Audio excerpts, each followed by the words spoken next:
one of the main things that I wanted to talk about today, because it seems like I'm getting a lot of contradicting information when it comes to this, and it's what's the future of TikTok in the music industry? Because yes, you see millions of numbers, moving around there.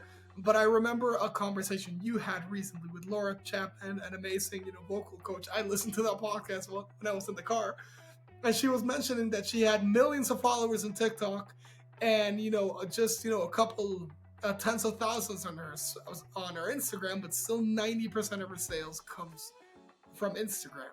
And I've heard artists tell me similar things. Yeah, most of my new fans come from Instagram, and I've heard people literally say screw it to TikTok. It is garbage now. It's useless. We had the UMG thing happen a month ago. It must have been a month by this point where they pulled out all the music, and I wanted to see what do you think about TikTok these days, because I'm struggling to find value, if I'm completely honest. Well, I think it's certainly uncertain, right? In both the sense of like you've got these big players like UMG suddenly gatekeeping music, and then weirdly, because of like the distribution structure of like these micro distributors that are really kind of using the same system as UMG, whether they know it or not, like now all of a sudden, like they have the say over artists who didn't even know they were connected to UMG, like these companies at all. And like now their stuff, like independent artist music, is now not available on TikTok in some cases. That mixed with like some states are still trying to ban it in the United States. And I think today TikTok like gave some sort of like generic notification to a lot of its users about like, hey, help save us from getting banned in Congress. So like if it's so front and center in their mind to the point where they need to like tell everyone about it and be like and ask for support, I think that it's uncertain there. And I think to say that I think it would be it's still uncertain, and I'm not yet ready to be like, oh, ignore it.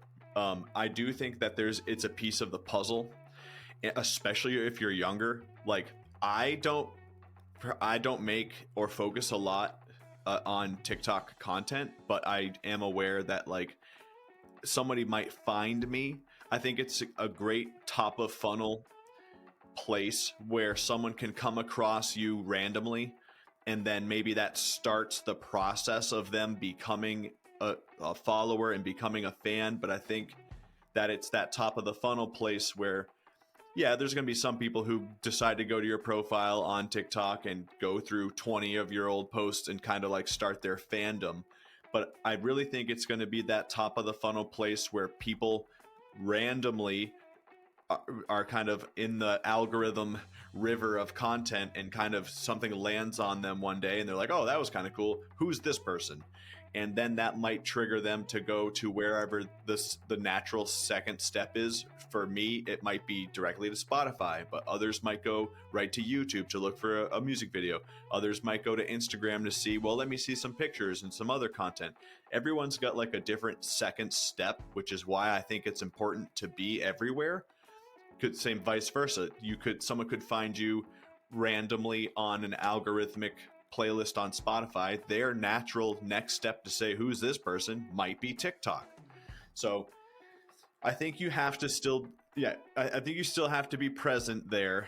I think if that's the platform that for whatever reason is really working for an artist right now, I wouldn't drop what I'm doing immediately, but I would have a backup plan just in case of if it gets banned, or if I can no longer use my music here, and or if there's just now a lot of hoops to jump through and it wasn't as easy as it was 2 years ago.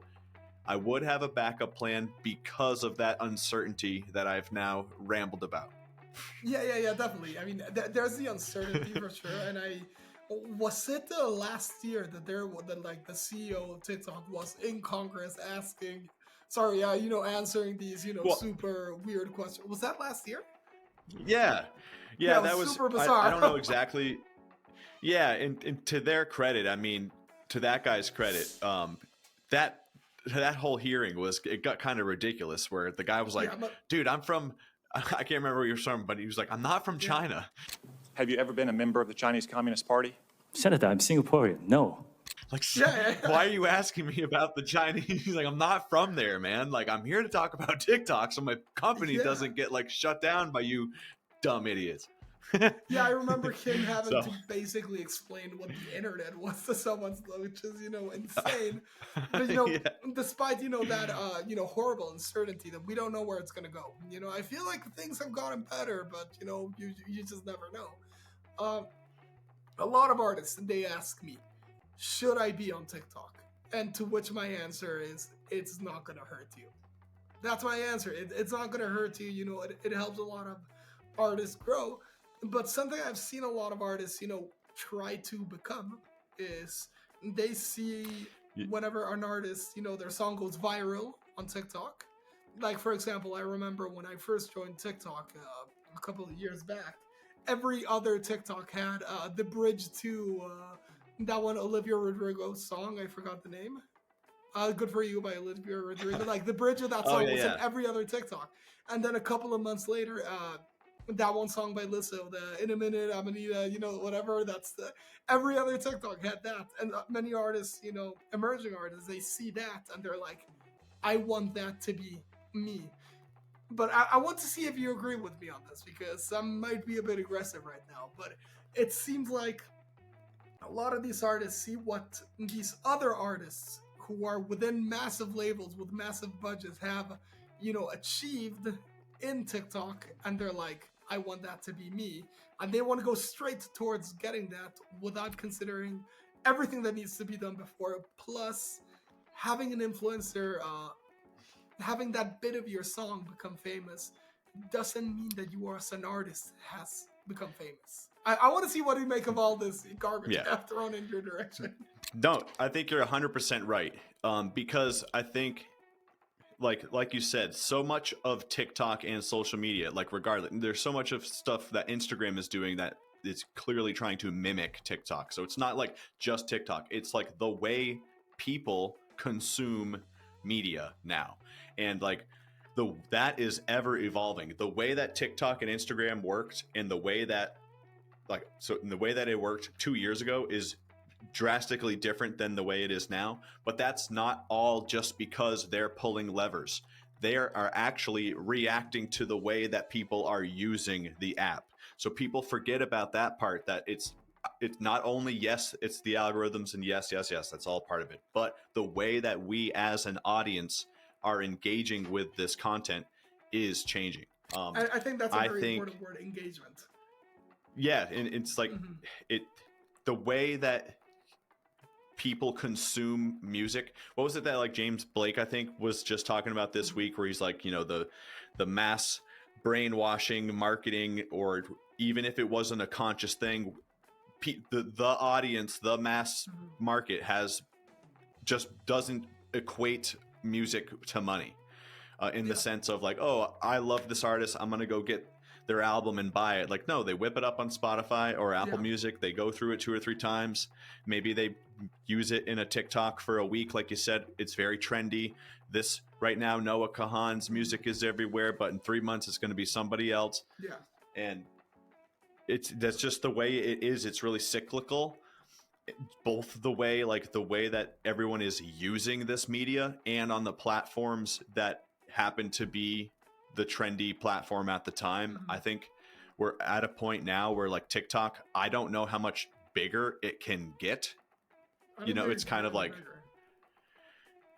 Facebook, but like, I mean, Facebook is getting bigger because they're like, oh, we found this country in Asia has internet for the first time now, so I guess we can go there. But it's like, in terms of like a music audience, I don't know how much bigger TikTok can get. And I think 2 years ago, you were seeing all this like lottery ticket mentality where, holy shit, I just kind of threw some TikToks up and just what feels very randomly, this one went somewhat viral.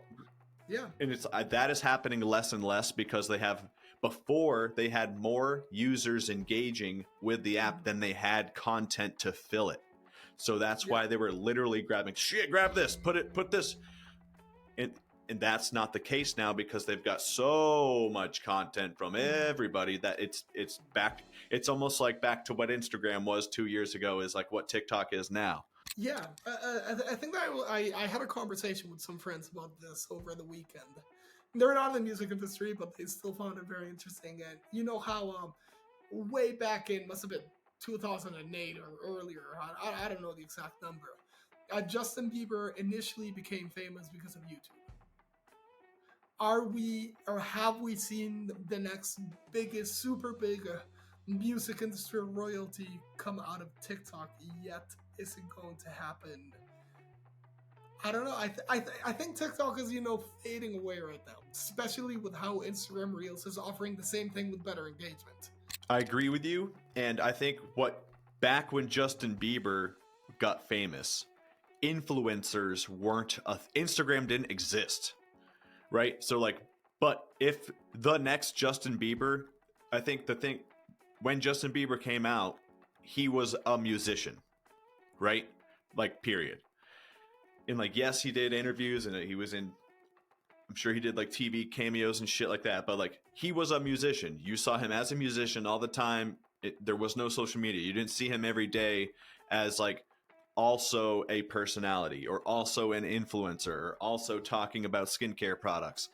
Or like, so my point is, I think like, because there were less platforms that had this attention, YouTube was the big one, right? So like all this music attention of like visual media that everyone wanted to go find, where'd they go find it? YouTube. They were seeking it out, right? Oh, did you hear about the new Justin Bieber music video? No, I'm going to go search it and find it. Now, the content is essentially aggregated and shared to you. You don't go seek it out as much. And I think the days of like a huge countrywide or worldwide like superstar like Justin Bieber, whether you like him or not, I don't know if that's gonna happen.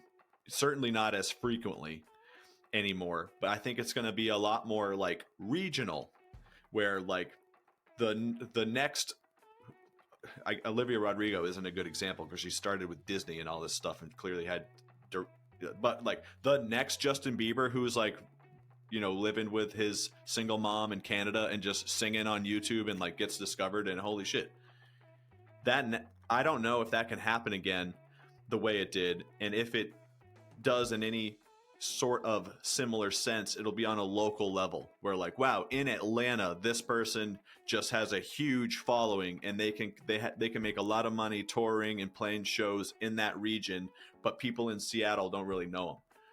It's going to be interesting because like that's like what it was pre-internet in like the 90s with music. Like it was like very regional. You had a couple people at the top that were like spread everywhere, but now there's just so much music and other media from these people who are kind of musicians but not really.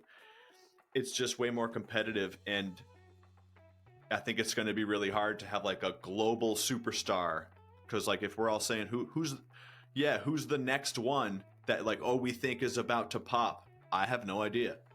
Definitely. I took the liberty of looking up Googling which artists came from TikTok, and I found this very interesting, article by Screen Rant right here. Maybe I should share my screen for this one really quick because I see this thing allows me to do it. Might as well use it. Yeah, we're yeah. discovering this tool together. Yeah, and this is a whole bunch of artists that owe their career to TikTok. This is how it is worded right here.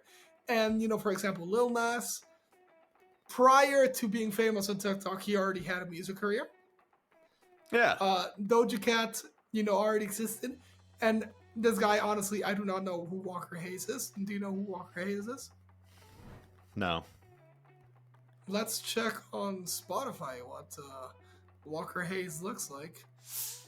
Yeah, this is this guy. Yeah. Oh, okay. Yeah. Yep. Fancy like Applebee's on Friday. Definitely. Yeah. Okay. But I think Jack Harlow, I think what we can agree on here is Olivia Rodrigo. What we can agree on here is these are artists that prior to being prior to TikTok, really boosting their careers, they already had something, you know? And where I'm trying to go here is because obviously, the Novo, we help, emerging artists and all that stuff. But the kind of people, most likely watching this video and that we work with and all that stuff, a lot of them are not yet at that level where these artists, when they got their boost, they went, super big. So a lot of artists, and honestly myself included as a musician, there's a lot of work I have to do prior to even considering virality taking my career to a next level. And you say Yeah. variety, being viral will take you to a next level. There's a level prior to that, and a lot of people are not there yet. And I feel like that's a Yeah. part of the conversation which is ignored a lot. Yeah. I think a lot of people Mm-hmm. see, it's the equivalent of seeing Patrick Mahomes and going like, I want to go step on the field. Like, all I need is that opportunity and I'll perform just like him. Mm-hmm. And they're missing, like, you don't see the practice, you don't see the study, you don't see the networking, you don't see these things. And I think, like you said, okay, if Lizzo is going viral on TikTok right now, or one of her songs, like, or say, let's take ourselves back to 2 years ago when the Joe Schmo didn't know who Lizzo was, and she was like becoming famous. Like, when that started to happen, like you were saying, every artist looks at that and they go, how can I get right to that and make that happen? And like, what they should do is try to figure out, what did she do 18 months ago to start this? Because this isn't the first domino to fall when this happens, right? It's like a string of 10 or however many pieces in a row it took for all of these things to happen for it then to go viral so much that my mom knows the song, right? People see that, the 10th domino, and they say, how do I get right to that? And they don't look to see what the 9 dominoes were before. And all the swinging and missing that I'm sure that she had along the way of trying new things, trying new sounds, trying new ways to market, trying her different outfits, different styles, different everything. This wasn't a clear linear line of like every move she made was a jackpot, and wow, what do you know, in 3 moves she recorded a song on Monday and had a catchy TikTok on Tuesday, and what do you know, by Friday she's in the Netflix movie. Actually, I even forgot, this is the perfect example, because like the song that she went viral with on TikTok was released 2 years before it was in that movie or whatever on Netflix, and she wasn't a nobody. She had some sort of record deal. She was making a lot of music. She was like doing music full time in New York. Like, she wasn't just some nobody who put out a song and holy shit, it made it in a movie and wow, now she's famous. Like, you gotta, as a musician, you gotta try to walk the line of, okay, yeah, well, TikTok isn't what it was 2 years ago, but the moves she made in a business sense, how can we take that playbook and adapt it, make it work for me, but like, and also maybe make it work for 2024, but it's not going to be drastically different. There's just, you got to look at those first 9 dominoes, not the 10th big one, and Yeah, and something that happens here is that process. Those initial dominoes, they're gonna be incredibly disheartening. We're gonna upload to this channel. I don't know if we've done it already by this point. Everything's in the air. About my conversation with Ryan Schmidt, an amazing lawyer within the music industry, and something that he was talking to me a lot. It was musicians are used to hearing no, and before you make it, you're gonna hear hundreds of people say no to the record deal, to the gig, to the whatever, to that did I like your song. You're gonna hear no hundreds of times before you hear a yes, and you need to be resilient as hell before that yes comes up. And that's where I think it's very important to analyze the dominoes. I'm gonna change the topic a bit right here because I also want to talk about the future of streaming royalties, because this is a very contentious topic right whenever I hear people complain about the music industry, one of the first things that comes up is these streaming platforms don't pay us crap. And I used to be the person who was also, complaining about these big companies making billions upon billions, and the artist is getting nothing. But lately, I've been realizing the complexities. One of the articles I sent you today was in the U.S. Congress. There is a bill being pushed right now called the U.S. Living Wage for Musicians Act, and basically, I bet someone looking at this understands the legal side and the politics side of that, way more than I do. We just want to talk about the music business side right here. But basically, what it's going for is making it so that musicians get better paid for streams. A lot of people are saying that this payment is going to be fair. A lot of people say that this model is very naive. I want to see first of all, what is your perspective of how streaming works right now? Streaming royalties, sorry. Yeah, it's a really interesting battle for the musicians because, I mean, I think in a way, Yeah. if as a musician, if I were to complain I'm not getting paid enough for royalties, I also don't buy albums. I guess, I mean, I bought a few vinyls, right? But like, I don't buy a CD. I don't buy the single on iTunes. Like, I am part of the problem. It's kind of like saying, Definitely. when you're stuck in traffic, you say, I'm stuck in traffic. Like, no, you are traffic. You are the traffic. You're in you are the traffic, man. Yeah. Like, so I only say that because I do think that musicians should make more. I mean, I think if I'm an independent artist and my song got 1 million streams this month, that seems like a lot, right? Yeah. And if that generates what, $4,500, something like that, and that's before taxes, before assuming I have a producer, a manager, a distribution fee, whatever. And not to mention that making good music is not cheap. Doesn't cut it. Even if you have a home, even if you have a home studio, like, it's not cheap to make good music sound really good.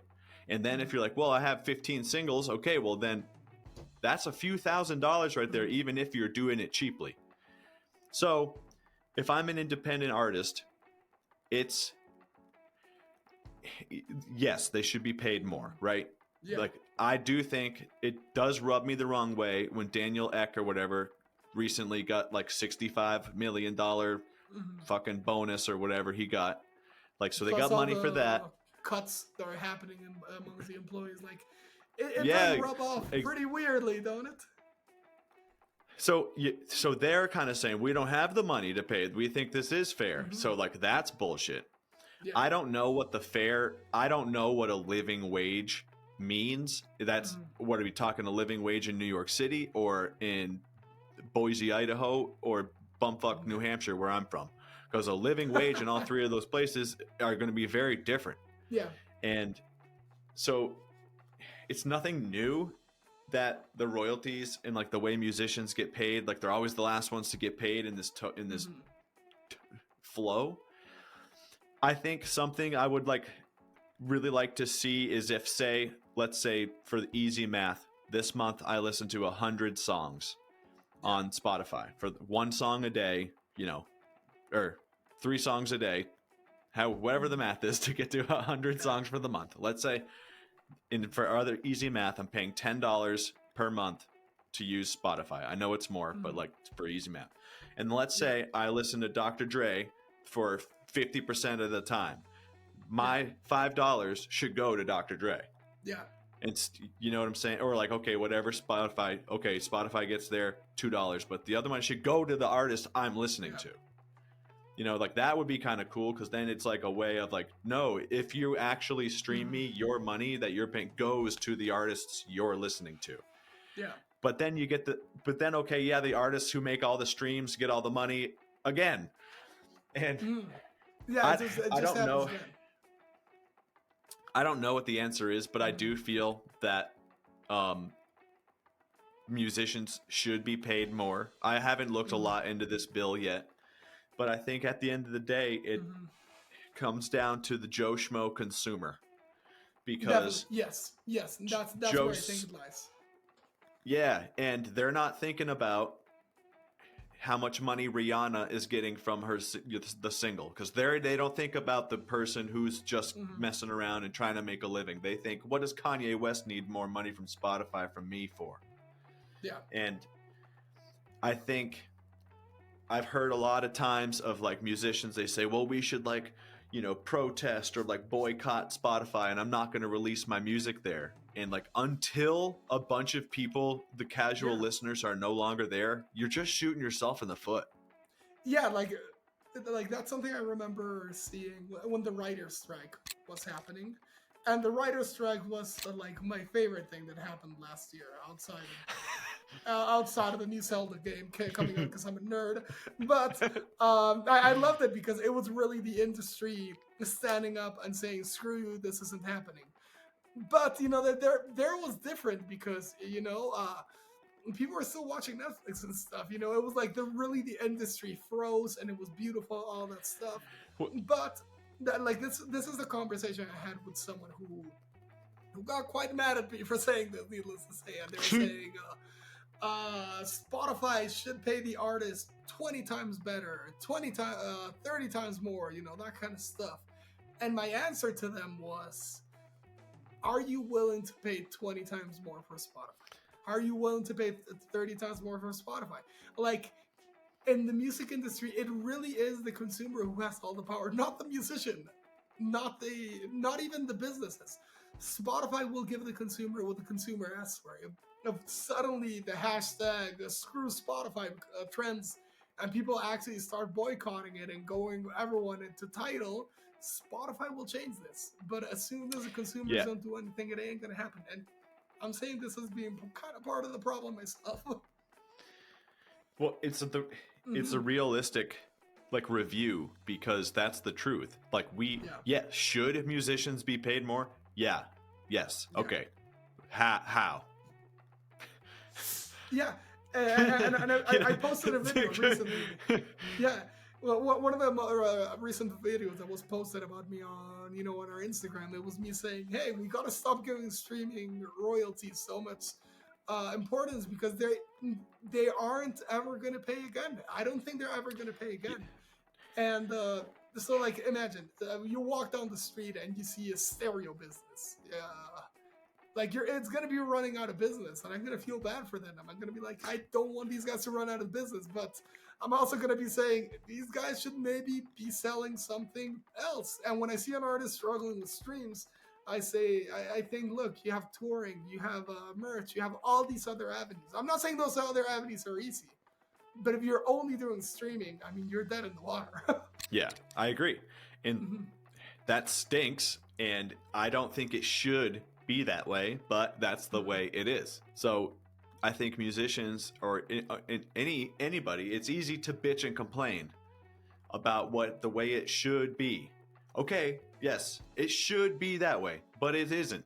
So what are we going to do about it until it is? And like maybe we should account for a plan if it doesn't go the way it should go, So I do think they should be paid more. I mean, I was a musician for a long time. It's not easy to make money. Even like it stinks. But I think think of you said the writer's strike, right? How many real like actual working writers are in Hollywood, right? Probably a decent amount. Multiply that by 15 and that's how many artists you have. Because it's become so easy to make music that right now in 1 hour I could download a beat off BeatStars, record something, that's and upload it on Spotify, use DistroKid, and it'll be on Spotify tomorrow or the next day, depending. Like, so Joe Schmo, me, can use this microphone and like do that, and it's easy to just like. There's so much music out there that either all the big artists, I'm talking all of them, have to say we're all out on Spotify, because then Joe Schmo's like, wait a minute, but I love the Beatles. They're only on Apple Music. Fuck, I guess I got to switch. Until it can't just be, because Taylor Swift tried this. She's the most powerful artist on the planet right now, and she did that. She wasn't on Spotify for some time, and then for some sort of power move or whatever, she didn't like blah blah blah. And then what do you know? Sooner or later, oh, actually, there's too many Joe Schmoes who don't care, and my music isn't being listened to by them. And oh shit, and this is hurting me. So what do you know? They're all back on there. Jay-Z did the same shit. Beyonce did the same shit with Tidal and all that. And if they they don't have the star power to get Joe Schmo to leave Spotify and go to Tidal, then I'm sorry, you Joe Schmo artists don't either. Yeah. Even Taylor Swift did it. I mean, she wasn't as big as she is today, but she did it. I remember pre-pandemic, like 3 years before the pandemic or 2, but the Taylor Swift like very ceremoniously said screw Spotify, and now she's number 1 and number 2. I think number 1 is The Weeknd, but it's one of those two. But yeah, you know, it's very weird. And a question I'm going to throw into the air right now, and you know, during these conversations, I'm going to try to get someone in here who knows more about this than me. What would it take for there to be a union such as, you know, SAG-AFTRA, you know, all that kind of stuff in the music industry? What would it take? Because my answer right now is, I don't know, it seems impossible, but maybe there's a way. Yeah. There's two now. Okay, some really good advice I heard on unions once was like, you only get in a union when what you do, you make a ton of money in what you do, and there's not a lot of people who do it. Pilots, NBA players, musicians. There's a lot of musicians. There's too many musicians. So there's too many, and even now there's an NFL coaches union, and a couple of the biggest ones. Bill Belichick says, "I don't want to be part of your union because I can do better on my own."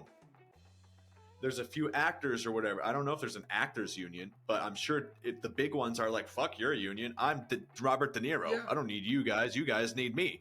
And I think that is a lot of musicians. And also it's Hollywood, right? It started in a city. The writers are all here. They know each other. There's a network. It's a bubble, for better or worse. Music is all over the place. And also it's harder, I would say, to become a professional writer or actor, because you have to go to somebody else to get a big production made and then an audience like it. Whereas a musician, I could buy this microphone and upload it on SoundCloud like Post Malone, and what do you know, holy shit, 6 months later I got a big fan base all of a sudden. Like, I'm somebody. It started here. My long way of saying I don't know how they can do it, because I think there's going to be too many of the bigger outliers who go, I don't need this union. I'm Dr. Dre, I'm Eminem, I'm Jay-Z. And then but if the big ones don't join it, it has no leverage. And it's just a bunch of Joe Schmoes who don't make any money in the music industry anyway, who are a part of this union that doesn't matter. Yeah, definitely. Like I always try to be optimistic, but this is a hard one for sure. And, you know, I really want this to exist one day, because it would really, you know, protect so many people within.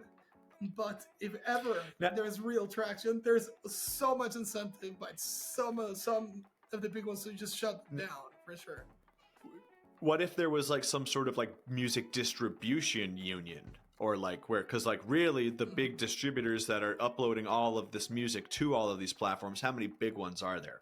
United Masters, DistroKid, TuneCore, and then I'm sure like whatever the private ones use, but what I learned in my brief stint of trying the music distribution business was there's essentially one major highway that they're all connected to, and they're all essentially a toll booth for access onto it.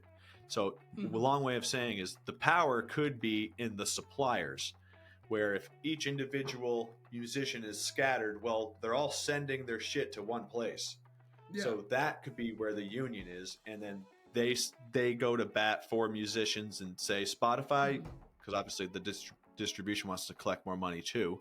So they would say, you have to pay us more, or all this music that we have, we're not going to put it on your platform.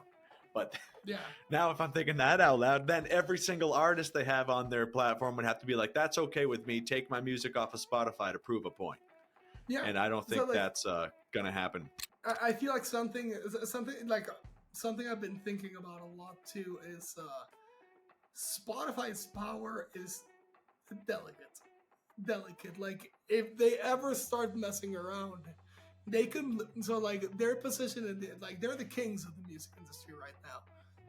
But if they start messing around too much, they can lose it, and they can easily lose it. The second Apple Music becomes more convenient, everyone's gonna go there. The second that they decide to make their platform worse in whatever way or form, they're gonna lose their position. It is a very delicate position, and that's when I started. I feel like maturing more within the music industry, because before I used to be very much a complainer and that kind of stuff, and I still complain. I just are more delicate, and I think something. I forgot who told me this. It might have been my brother, but it was the people who complain are always the loudest. The people who are saying, because yeah, and they're gonna be the first ones that you're gonna hear, and it's very easy to become popular with a tweet with just this much of text saying screw Spotify because I should be able to pay rent.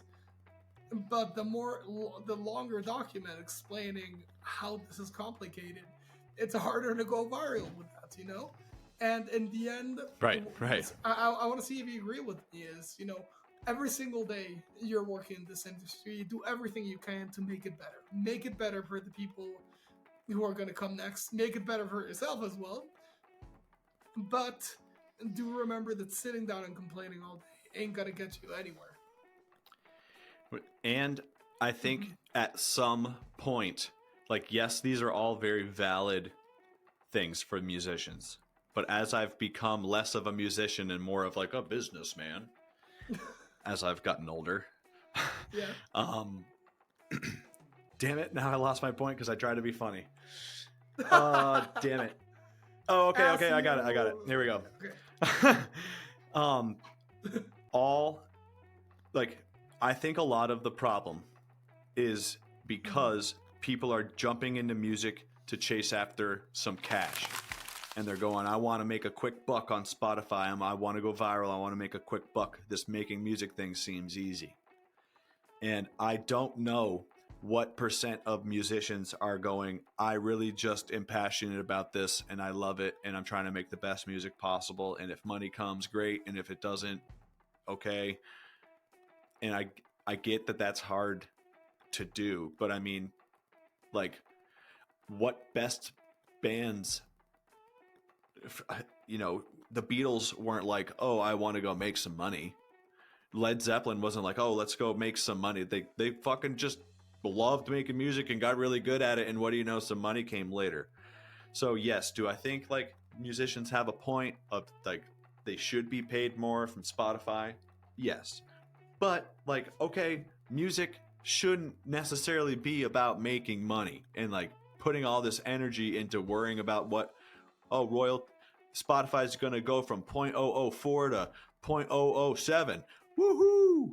Like, and putting that time in that state of mind instead of being like, you know what? I went back and I rewrote my riff and it's way better. And I rewrote the song and or came up with a new one and like, it's really good. I don't know. I think it's a lot of wasted energy because I don't know. It's a whole lot to do about nothing. Definitely. There's something, and okay, I feel like this is going to be one of the last things I'm going to say because we've been speaking for a while. This is working. I'm like, yeah, it's good. It's good. We got something here. No, Right.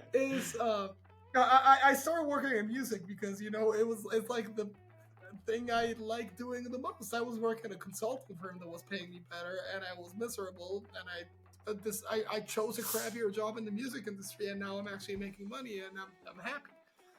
But I would say, if you're trying to make an easy buck, don't go into music. Go into accounting. Go into real estate. Yeah. Go into, and I was having a conversation. I was with some person in London, I forgot, and what I was saying is, I asked this person, so you work in music. I'm gonna assume that you've been passionate about music since a very young age. I'm gonna assume that you're still carry that passion. And if you ask that to almost anyone in the music industry, the answer to those questions will be yes. You never see a 12-year-old going like, "Oh my God, this is so exciting! Deductibles!" No, that just doesn't happen, you know. So like, it's Right. a privilege to be able to live in something, make a living out of something that brings me that deep passion all the time, But it is a very Yeah. weird industry, and if you're trying to make a quick buck, don't be here.